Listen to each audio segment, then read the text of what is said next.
Welcome to the greenhouse on April the 5th, and here is what we have growing. So we'll start with the sunflowers today, and there they are there. Look at that. And there they are at the back.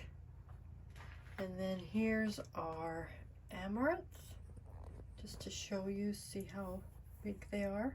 Very, very tiny. And here's our coneflower, which we have quite a few coming up.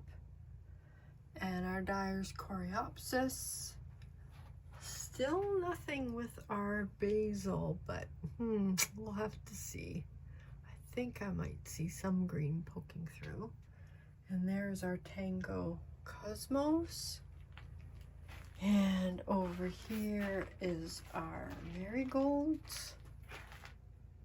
They're doing really well. Everything needs a little bit of water, but this is the real, look at this, you guys. Every pot now has indigo growing. I think I have one pot that doesn't have any seedlings in it. But look at that. They're all in need of some good water. But there you go. Oh, I think this is the only one. Nope. Nope, there's one there now.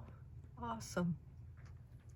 So there you go. There is the status of Kelly's greenhouse, or not greenhouse, but seedlings on April the 5th.